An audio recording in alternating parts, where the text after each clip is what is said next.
Welcome in. Jesse Shule here from jesseshule.com. Saturday morning kickoff show for college football. And I don't know about you guys, but I'm pretty excited about today's action.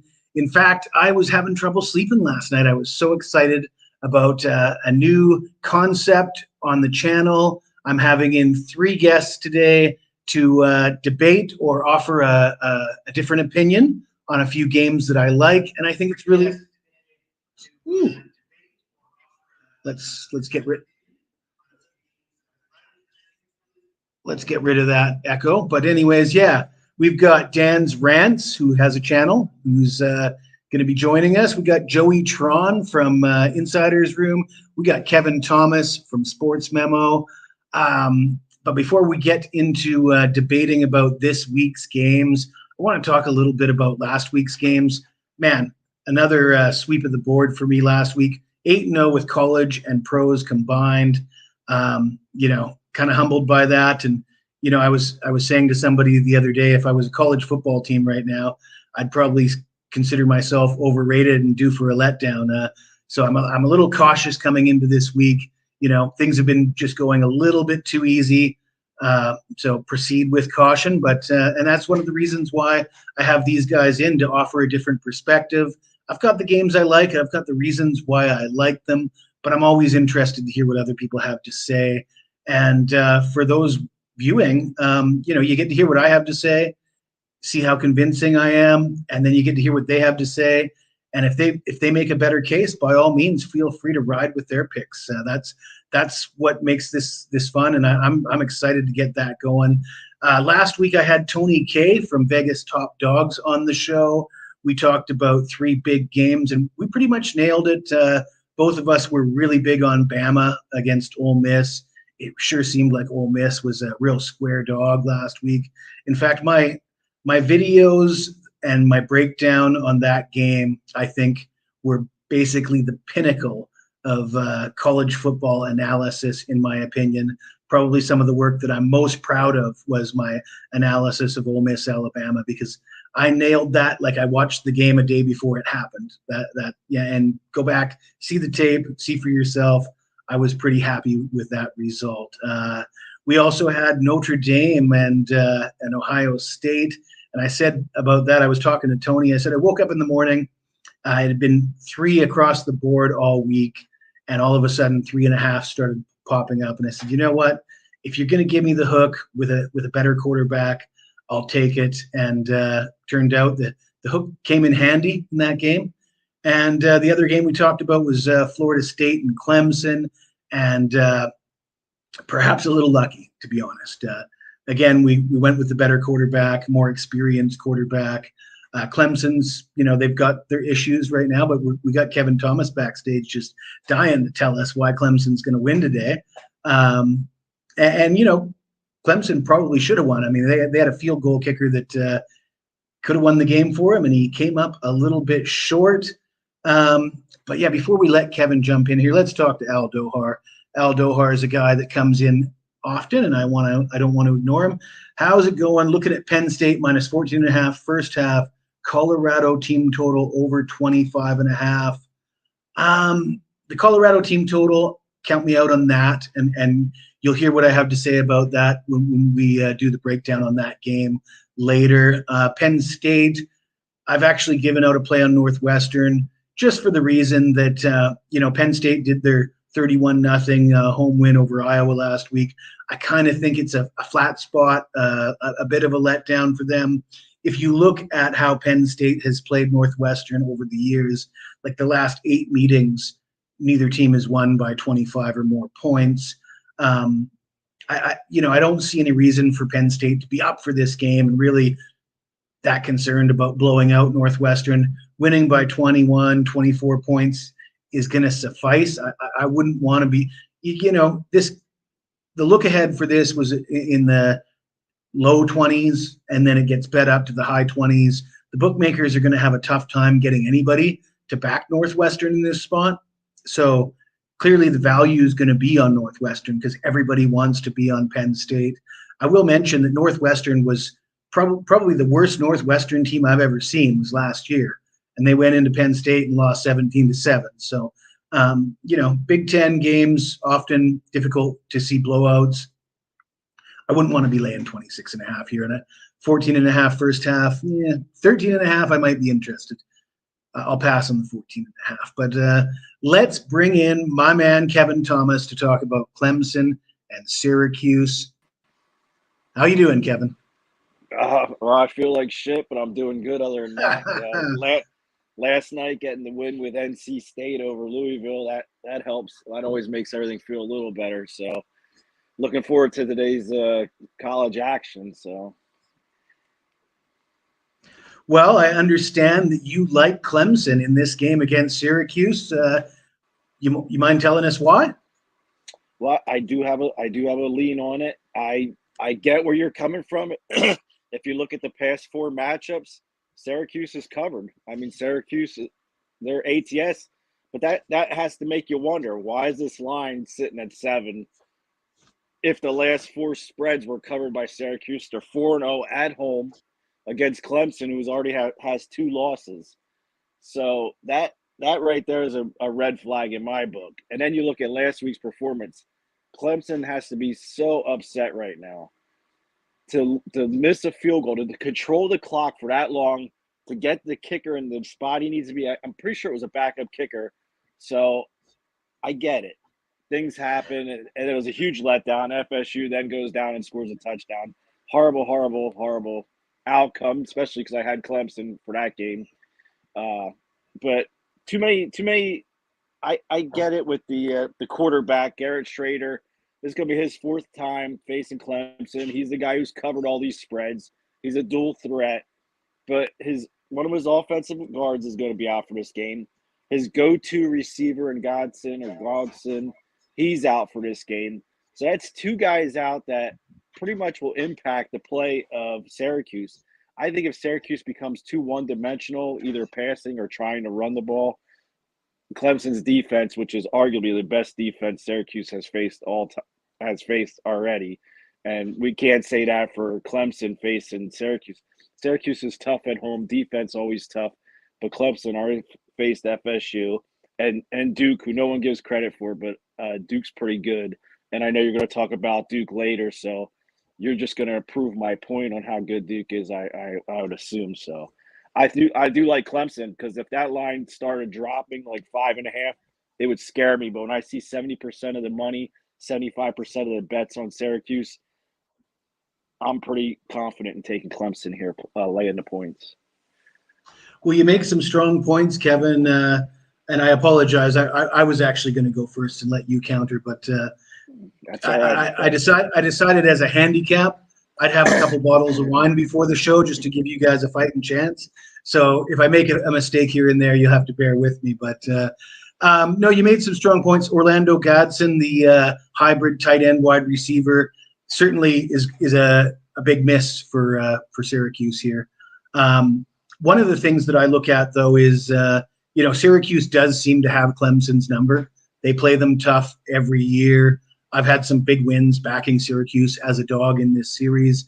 But I look back to last year's game. So Clemson opened up a big lead, and it was 21-10 in the 4th quarter. And Clemson came storming back. I mean, Clemson, I'll hand it to you. Clemson is the better team. Clemson has the better recruits. They have the more skilled players at various positions. And, Dabo as a coach isn't bad either. But one of the things that happened last year, and the reason why Clemson was able to storm back, is Syracuse got banged up. I mean, it was a very tough, hard-nosed game. And Syracuse likes to run with quarterback Garrett Schrader. He lays his body on the line, and he got punished in that game. And he ended up getting knocked out and was never really healthy for the rest of the season after that loss. He comes into this season, into this game healthy, based on the fact that Syracuse has had kind of a cupcake schedule. And rather than using that against them, like, oh, well, they haven't played anybody, so I don't like them. It's like, well, they haven't had to really fight hard against anybody. So they come in healthy. Schrader's healthy, which he wasn't last year in this game. And I look at the fact that Syracuse is covered in 5 of the last 6 meetings. And then you have the situational, motivational angle with the dream crusher spot for Clemson, right? Their goal at the beginning of the season is to win the ACC, make the playoffs. Neither of those things are going to happen now. This is uncharted territory for Clemson. So how they react, sometimes you see teams, react well to that, but more often than not, the dream crusher scenario is not a positive thing. And at the end of the day, Syracuse to me is just one of those teams, they might not have the 5-star recruits that other teams have, but you go into their building, they're going to give you a battle. And I think Garrett Schrader running the ball will be key here. And I'll take the 7 points. Kevin makes some strong arguments. I wouldn't be surprised if this game was decided by 7 points and we both walk away with a push. But I'm hoping that I walk away with the win. No hard feelings to Kevin. But Kevin, why don't you tell us a little bit about yourself, where people can find you, what you've been up to, hot streaks, where they can get your picks? Really, it's been a down week. Yeah, I mean, I'm happy that you've been winning, but man, I lost WNBA last night, even though I won my college football. And WNBA has been my bread and butter this season, over 60% regular season, 6-2 now in the playoffs. So I got to get that straightened out. But college football, I have a college gridiron gold 3-pack over at Sports Memo. You go over there, you get all 3 of today's top premium picks for one small price. So that's what I'm pushing right now. We'll start getting my NFL up a little bit later tonight. I know a lot of guys like to put stuff up 2-3 days a little early, but I personally do put my picks up early as soon as I like a bet. But I know if I put them up early, that line moves a little bit. You get pissed off customers, so I like to wait a little bit closer to game time, unless there's something out there that's really great, like futures and stuff like that, or some really good props that you can take advantage of. But right now, it's my Gridiron College 3-pack. That's a huge deal going on right now. So go over and check that out for me. And check out my YouTube show, Sports Picks with Kevin Tom. I'm slowly building it up. I give out a 2-minute segment every day, giving out free winners, WNBA, college football, NFL. So go ahead, check that out. Subscribe. I appreciate that too. Thank you. So Kevin Thomas, follow him on Twitter, follow him on YouTube. You can get his picks at sportsmemo.com. Thanks for joining us, Kevin. I'm going to bring in now Joey Tron from the Insiders Room, and Joey Tron's going to talk about Colorado USC. Joey, how are you? Hey, Jesse, how's it going? Well, you look behind me. How do you think it's going? It looks like you're in the middle of an island. I'm at the beach. I'm at home in Thailand and getting ready for some college football. Hell yeah. So you got a strong opinion on this Colorado USC game or what? I do. I got one really good look, and then I have an alternative look if one other one isn't in anybody's ballpark. So the first thing I'm going to talk about is USC minus 21.5. So USC, they're only conceding about 20 points per game. Colorado is conceding roughly an average of 33.3 points per game. Both those teams are ranked in the bottom 150 or worse in college football in terms of points allowed. On offense, this is where it gets really dicey for me. USC is averaging a whopping 66 points per game so far this season. Colorado is a little bit lower, more at like 32 points per game. With that said, Caleb Williams already has 15 touchdowns already this season. We saw Oregon light up that Colorado defense, especially by Bo Nix. We saw Colorado State push Colorado into overtime. So I really think Caleb Williams has a huge advantage over this Oregon defense. In addition to that, Colorado is averaging 1 turnover per game so far this season. I kind of like USC to maybe snag 2 turnovers. With that said, that can help us out with covering that total at 21.5. USC's only allowed 28 points in 2 games already this season and nothing else. So I really think that I really think Colorado is going to have a really tough time getting the ball in the back of the end zone today. We saw them really struggle against Oregon, only getting in there 1 time. So with that said, USC ranks 154th in passing yards allowed per game. So will they have a chance? Maybe. But again, I really don't think Colorado is going to have many scoring opportunities in this game. And if they do, it might come in garbage time, which could alternatively help the over, which is another angle that I like here. A couple trends that I really like in this one is USC is 5-2 against the spread in their last 7 games played in September, and they were also 4-1 against the spread their last 5 games against Colorado. Colorado is 8-15 against the spread as an underdog since 2021, and they are also 7-12 against the spread in conference games in that time frame. So yeah, I can't disagree with anything you said, Joey, but I will point out that the fact that you slipped up and called Colorado Oregon a couple times leads me to believe that you've been influenced by last week's results, with Colorado getting spanked by Oregon last week. And I will say that in this business, being influenced too much by last week's results can be perilous. But unlike my other two guests today, I'm not going to completely disagree with you. I'm just going to disagree with the way you're going about it. So you're taking Colorado minus 21.5. And sorry, you're taking USC minus 21.5.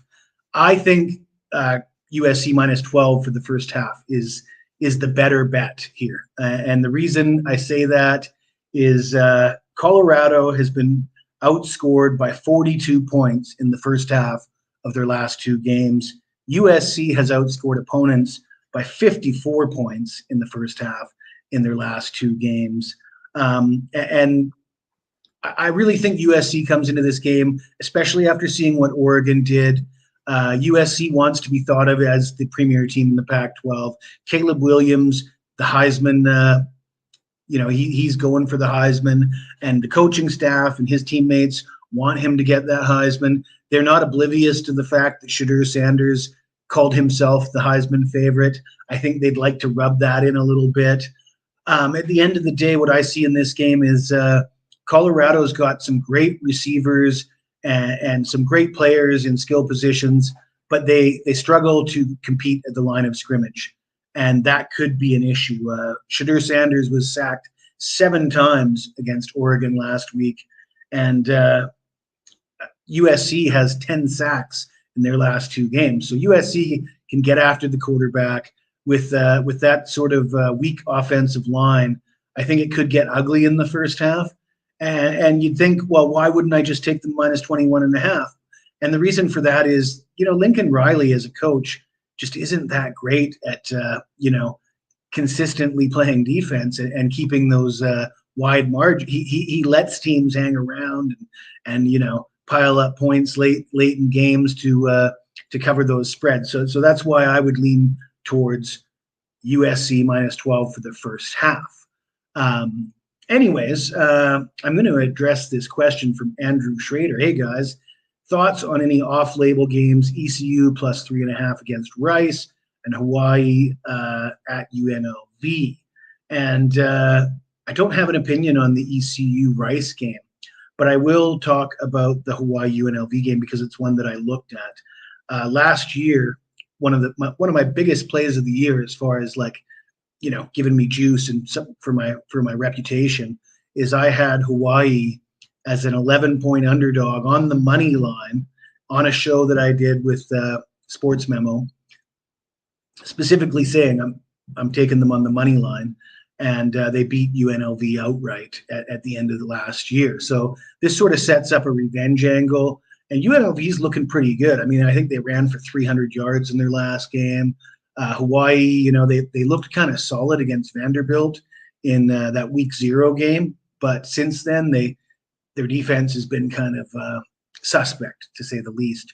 And my lean would be towards UNLV minus the 11 in this revenge spot. So that's my opinion on that game for Andrew Schrader. But Joey, why don't we get Dan in here to talk about the Notre Dame Duke game? Are you going to hang around for Q&A later?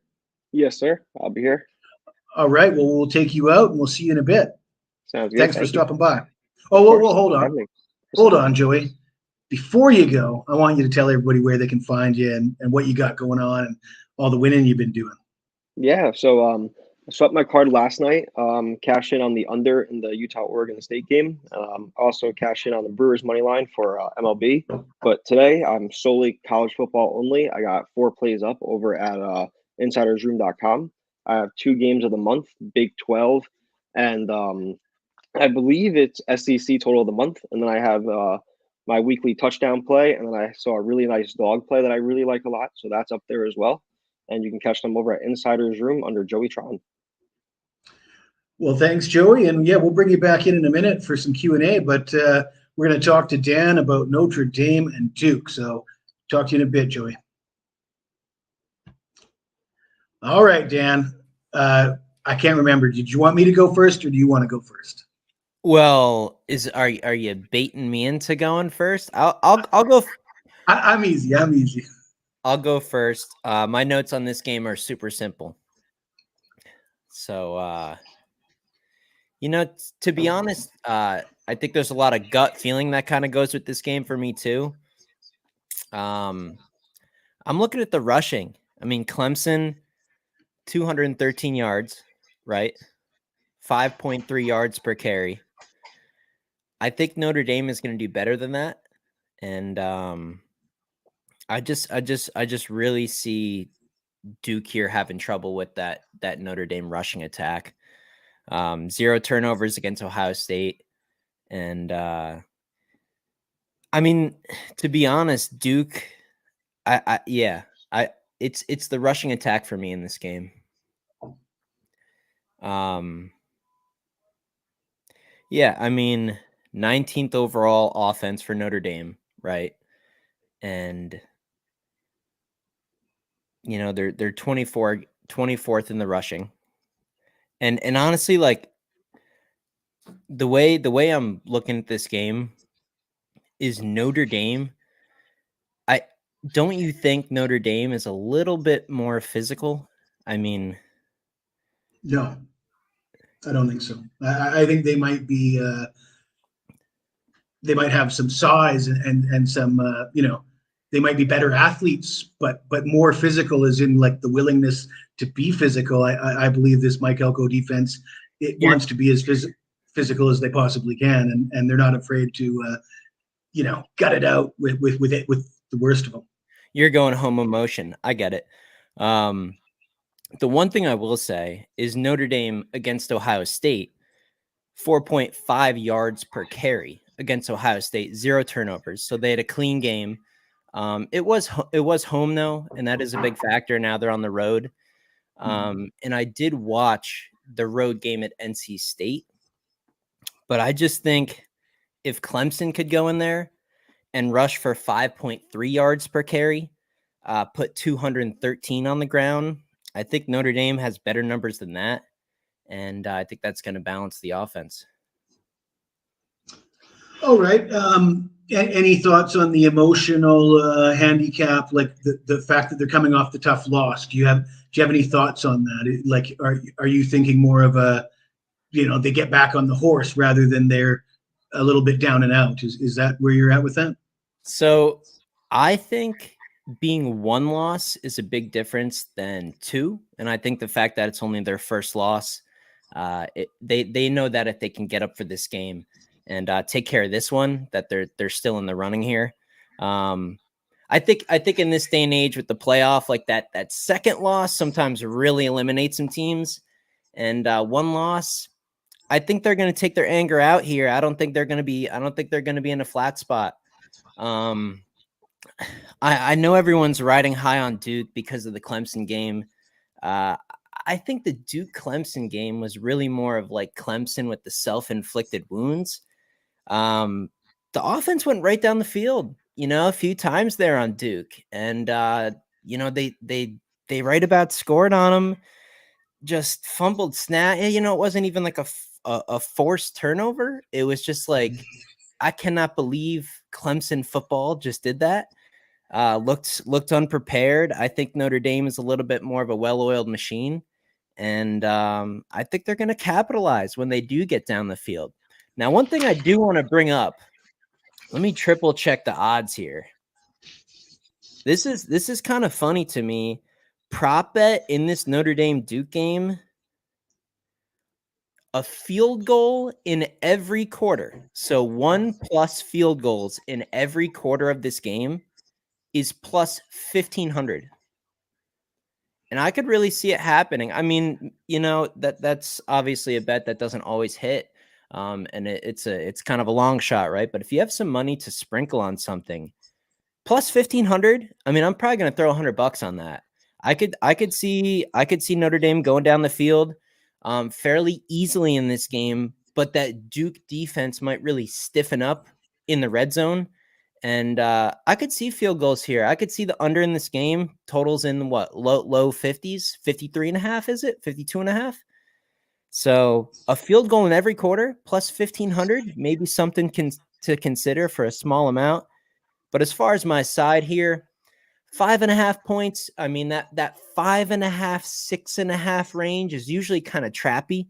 A lot of people usually think, oh, well, it's under the 7, right? And that's where I want to be.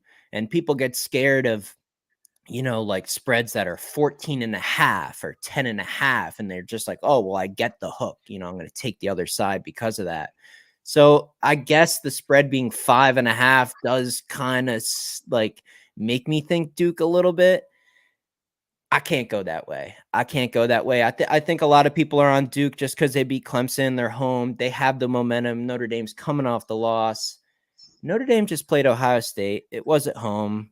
They do have 2 college game days in a row. So it's hard to stay focused with all the lights, cameras, and action. But I'm going to lean on the Notre Dame rushing attack in this game. That's going to open up some plays down the field, and quarterback. I'm gonna say those kind of equal out. Maybe Duke has a slightly better quarterback in this game, but I think Notre Dame puts up a lot of yards on the ground. I think they're going to capitalize. I think they're going to play clean, no turnovers, just like the Ohio State game, and they're going to get out of here with like a 10-point win. I'm going to say 10, maybe a late field goal as Duke maybe goes for it on 4th late in the game when they have to, and they turn it over on their own side of the field. So that's what I'm thinking. Well, you certainly make some compelling arguments. And I mean, 90% of what you say, I think we're in complete agreement with. The fundamental differences is I agree with what you're saying in that as far as the emotional letdown. And you're absolutely right. This doesn't fit the mold of a dream crusher spot because Notre Dame's still very much alive to do a lot of great things. Their season's certainly not over after that loss. However, the nature of the loss and the emotions that such a loss causes and the overtime and the drain, for me, it's a very draining, an emotionally draining loss that makes it very difficult to come back from. Even if it isn't your dream crusher spot, it's like, man, you just got that gut punch, right? Like, and that's a real thing for me. I'm glad that you acknowledge that Riley Leonard is at least equal to Sam Hartman because a lot of people don't see that. So yeah, and I totally agree with you. Notre Dame's, their advantage running the ball. But to me that plays into me taking the home dog because if you got the road favorite coming in saying we can run the ball, well, that's slowing the game down, fewer possessions, lower score. Those points become more valuable. And then I think one of the more fundamental disagreements we have on this game is you mentioned Clemson and they turn, and things would have been different if they didn't turn the ball over. And I've heard this argument a lot. And I heard this argument before the Clemson game. I heard this argument heading into this season because last year Duke had a relatively soft schedule. So they won 9 games, right? But the other 4 games, they only lost by an average margin of 4 points. So they won 9 and they lost. The ones they lost were close games. Most of them 3 losses by 3 points or less last year. Granted, they had a soft schedule, but you got to play the teams that are in front of you. And they enjoyed a huge disparity in turnovers. They were forcing turnovers like nobody's business. And the train of thought is you can't count on turnovers, right? So, you brought that up. So Clemson turns the ball over a bunch of times, hands the game to Duke. It would have been different if they didn't turn the ball over. But when that's continues to have, that carried over from last season. It continues. At what point do we say this isn't luck? This is Mike Elko's defense is coached in a certain way to be aggressive, to go after the ball, the style of play. I can think of like a decade of Alabama's defense enjoying a disparity in turnover margin. Is it possible that Duke just forces. I think in order to win this game, I think Duke needs to win the turnover margin. I think they do. But the fact that they've been doing that consistently at least gives me the confidence that they can. You mentioned that Notre Dame's been good at holding on to the football, but again, that this is a very, to me, a challenging spot coming off that loss last week. And yeah, I think the 5.5 is good enough for me in a game. And when you mention that running the football, again, that plays into my hands. If you're going to give me points, they're going to run the ball. Riley Leonard's going to come, Notre Dame burns 8 minutes off the clock running down the field, getting a touchdown. Riley Leonard answers in 2 minutes. And, all of a sudden it's 14-10 at halftime and it's a game decided. You follow what I'm saying, Dan? I do, but I think if you disagree. If they're scoring in 2 minutes, I think eventually that's going to wear down the Duke defense a little bit. I think, look, Duke defense right now is 24th overall, extremely respectable. You know what? I think they do play good at home. It's college game day. They're going to be running around like maniacs. I get it. The speed was impressive against Clemson. Just the athleticism and speed looked good. I did notice that. I was just like, wow, why does Duke seem just like a step ahead of Clemson? Like what drills are they running over there in practice? I see kind of a conflicting style here. It might not be pretty. It might not be glorious. It might be boring. But I think that methodical Notre Dame offense is going to wear them down. And the spread of 5.5 is see, this is kind of where we get in trouble, right? Because late in the game, let's say Notre Dame is up 10, right? Let's say it's 27-17 or something. It takes one touchdown to get that thing back under the number. So this game, unless I'm totally forgetting right now, it didn't make my official picks on my YouTube. There are better games on the board, but for this game, I think I'd rather be on Notre Dame's side than be on Duke's side here. I think in Duke's position, if they cover this number, I believe it will be a backdoor cover. I believe Notre Dame will be in the lead for an overwhelming majority of this game. And it just comes down to, maybe their defense getting that last stop and then running the ball out with Estime. That's how I see the game going. The 5.5, it's a tricky spot. Maybe you just teaser Notre Dame down to, damn right on the money line, or you get a few extra points with Duke there. I think you could tease both sides of this game and hit both teasers. But for the 5.5, I got to be on Notre Dame here. It's Notre Dame or pass for me. I'm going to lean on the running game. I'm going to lean on the experience of the O-line. There's a couple of NFL guys on that Notre Dame O-line. And based on statistics from Clemson, I'm just hoping for a clean game. Clean game for Notre Dame. They're going to get out of here. They're going to cover. I think that's asking a lot, to be honest with you. And what do you think about if we both agree that Notre Dame should come in here with a game plan of running the ball. But, in my years of handicapping football, both NFL and college, sometimes obvious advantages, coaches don't do what you think they should do, And what if Notre Dame comes in here and they want Sam Hartman to throw for 300 yards? I'm not What worried. happens? You just think he'll do it if that's what they want to do? I'm not saying he's going to go out there and look like Caleb Williams, but sure, he can pass. He's experienced. He's been in that conference. I like the Notre Dame offense. They're 19th overall. They're going to score here. Can Duke score? Can they score enough? I guess the question is Duke for real, right? Because everything that Duke's done since the beginning of last season, there's really not. The only thing that you can hold against them is strength of schedule, and you can call them lucky, right?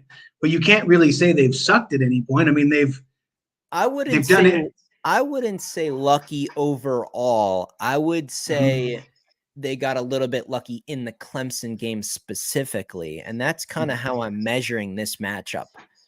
Not the overall resume. It's kind of like looking at Kansas football. Duke and Kansas are very similar. And I like Kansas as well. I like Lance Leopold as well.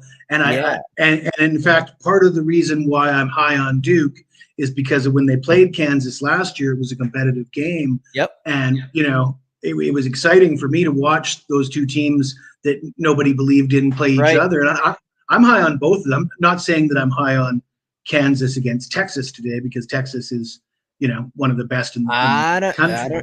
Texas got Oklahoma next week. That Kansas football team can score at will. I think offensively, I wouldn't be surprised. I do like Kansas, and I do like Duke, and I like the coaching staff, and I acknowledge that Notre Dame's the better team with the better players and more skill, but that always doesn't translate into wins, sometimes emotion and will to fight means more than skill. And we see that over and over and over again. And I hope that's what we see today. But I don't think we're very far apart, Dan. I think we agree on a lot of things. So why don't you tell us about your YouTube channel, about yourself, where people can find you?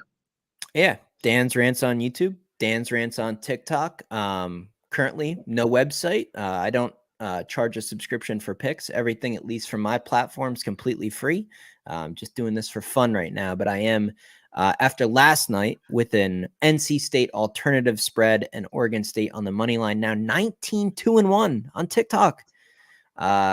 Pretty crazy. 19-2-1. And I've been giving out live bets on TikTok. As soon as those upload, I take those same picks. I throw them over to the YouTube shorts, and those are currently 9-0 somehow. So really shredding everything, and the YouTube platform, every single week I do have my official picks videos for NFL and college, and that's over 60%. So you can check it out if you guys want. It's completely free. I charge nothing. I do this for fun currently. So Dan's Rants. Did you see that Daniel is saying that 4 wide receivers out for Notre Dame? I wasn't aware of that. Yeah, I didn't know it was 4. I knew there was some issue with that, but again, maybe some of them are like game time decisions or something. Yeah, but again, against Duke, I saw the Duke speed. If they're not 100%, that's with the Notre Dame depth, with people that have the talent to make that roster. I guess you never know someone sliding in to finally get their opportunity if they go crazy. And that could be another point where the whole world says, wow, the injury report for Notre Dame it's not looking good. And I'm getting 5.5 with Duke at home. Maybe that's a reason why a lot of people are going to be grabbing the points here. And this could be a game where everything looks like Duke and the points should work. And because of some I really think in terms of the spread, we're going to find out who covers this thing in the last 2 minutes of this game. So what did you say your record was? 19-2 or something? 19-2 and a push on TikTok somehow. My record with sides for my premium picks that go to clients is 10-0 this season. Yeah. And my record overall, I believe, is right around 80% winners with sides and totals. Yeah, you've been on fire.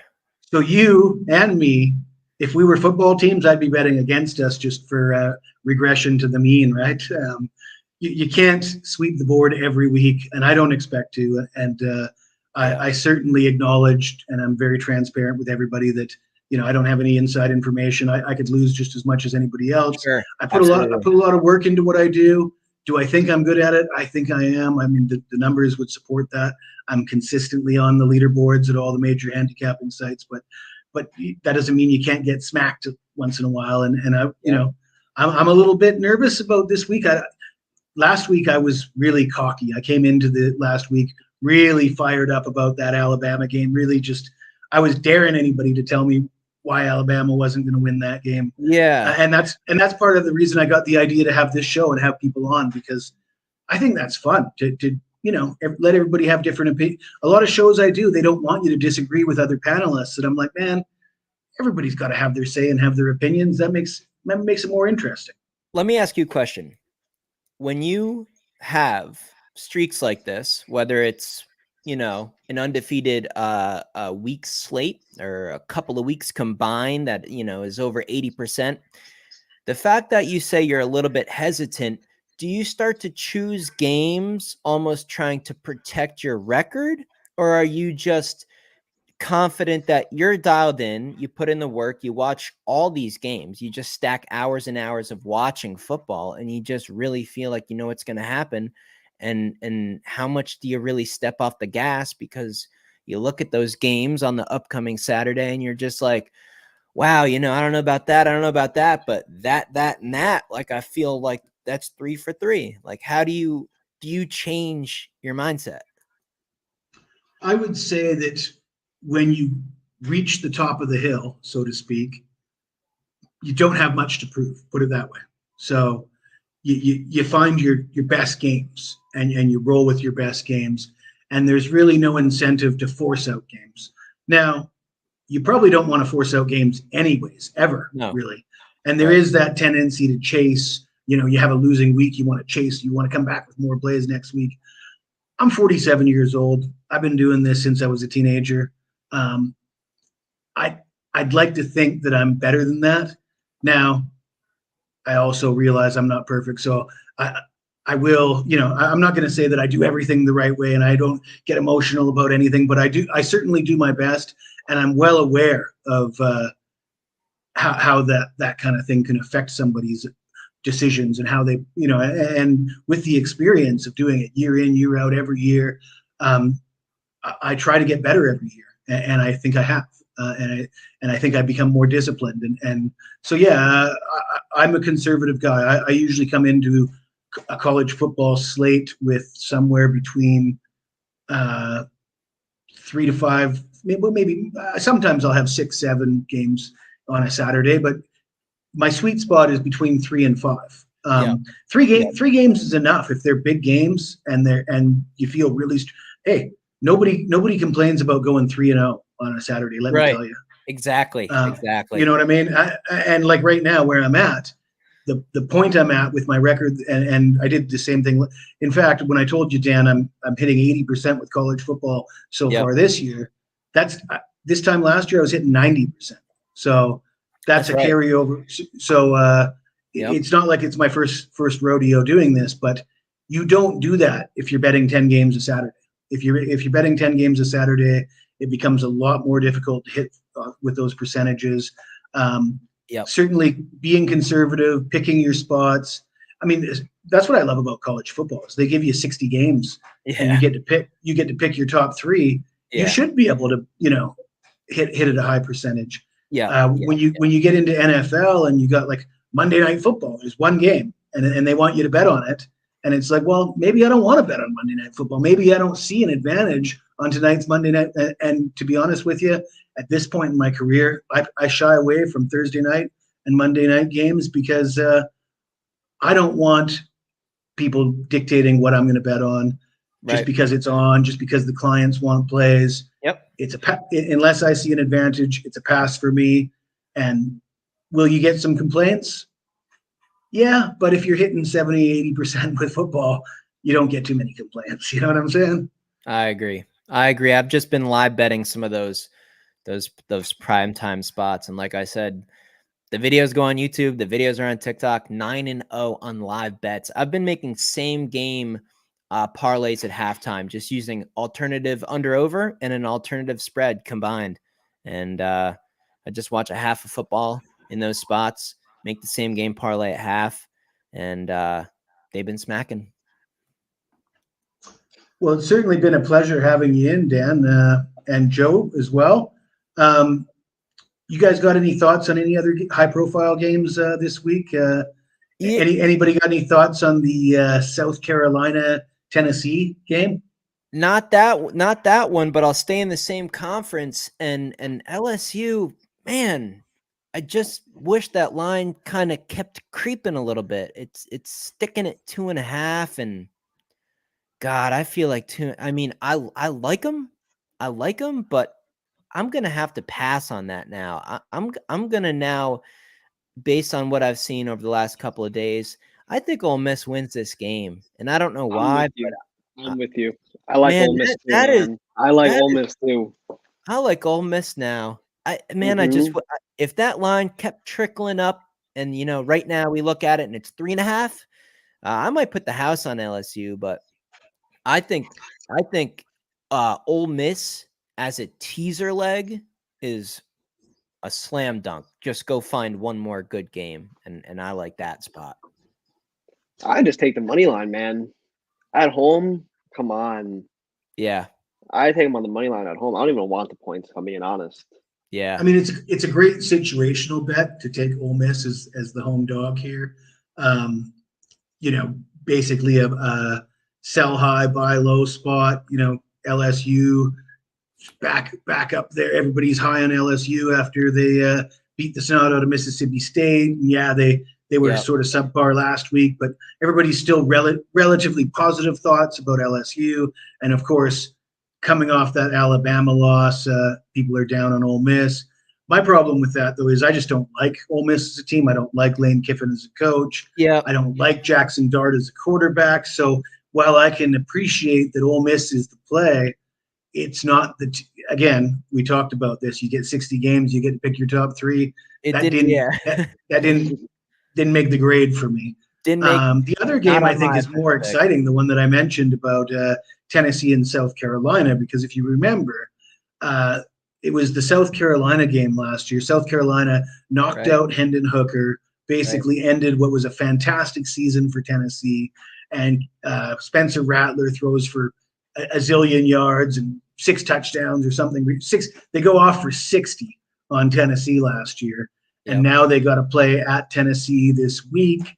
And really, it to me it looks like another buy low, sell high spot. South Carolina, they had that game where they played quite well against Georgia, so I think that's fresh in everybody's mind. Oh man, did you see they were beating Georgia at halftime? Oh man, they covered against Georgia, and then Tennessee they lost to Florida.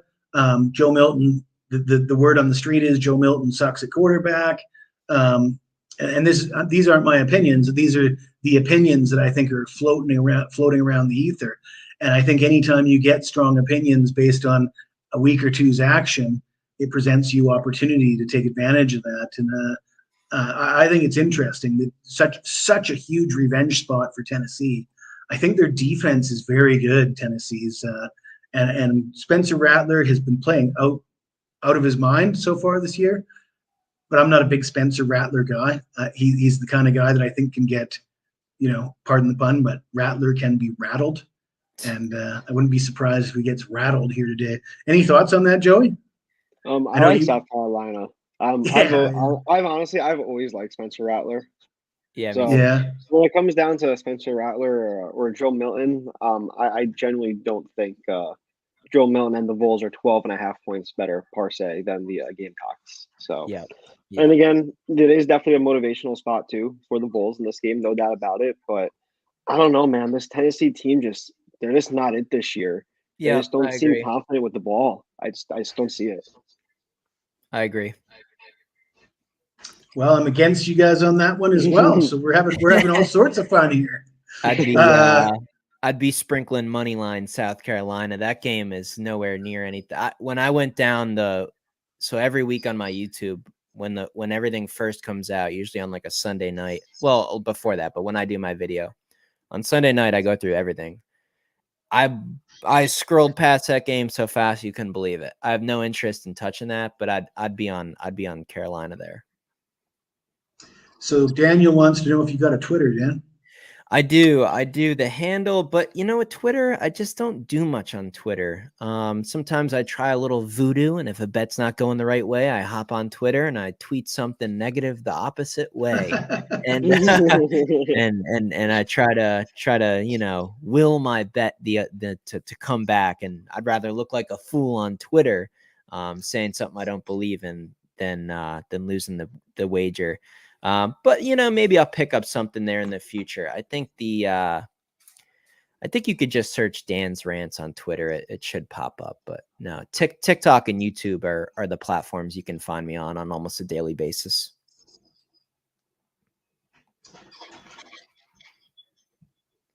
And Keith Landry has got some information on Ole Miss wide receiver Trey Harris should be closer to 100% this week. All right. Yeah. Yeah, I like the spot for Ole Miss, but I couldn't pull the trigger on that game myself. Yeah, I'm not on it. TCU. Yeah, look at TCU. Three of my plays today are totals. I've been focusing a lot on totals, and actually I've done a lot better with the sides. But you got to pick and choose the spots that you see as the most advantageous, and especially the early lines. You see a lot of early lines come out. The totals are a little bit off.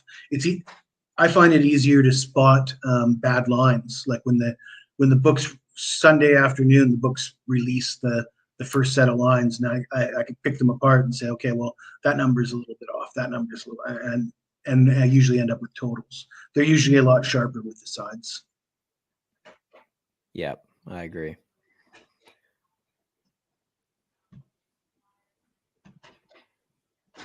South Alabama plus the 3. Yeah, South Alabama came into this season after so much success last year, and then they got spanked by Tulane, right? And they have really underachieved. I meant to keep my eye on them and look for a bounce back spot for them, but I did not look at that game enough to have an opinion. Anybody else have an opinion on that one? No, and No. you know what? I would say damn near 90% of what I look at is Power 5. I rarely touch. Earlier in the year, one of my official picks one week, I took Troy at home, I think laying 2.5 over JMU. And I almost went undefeated that week. That was my only loss. And I'm like, why do I do this? I'm going to stick to the big programs. And I maybe like if it's a Thursday night and I'm just putting like beer money on the game, just some entertainment sized wagers, I'll touch some teams like that. But like last night, the La Tech UTEP game, I have no idea. I mean, I'd rather flip a coin. My knowledge on anything under maybe like MAC, like a couple non-Power 5 teams I'll look at, but I'm sticking to the big guns. Yeah, I don't mind the sicko games once in a while. I like to call them sicko games, but like you say, earlier in the season, I'm still trying to familiarize myself with a lot of, it's still a learning process. I don't really feel comfortable with that. I have a handle on everything, really tightened it up and reined it in until November or, mid-October, let's say. And I'll start dabbling more in those conferences when we have more information to work with. And at the beginning of the year, I guess we're in week 5 already, but we're still in September. I sort of agree with Dan that I prefer the Power 5 games. Certainly last night, why would I want LA Tech and UTEP when I can watch Oregon State and Utah? That was a pretty.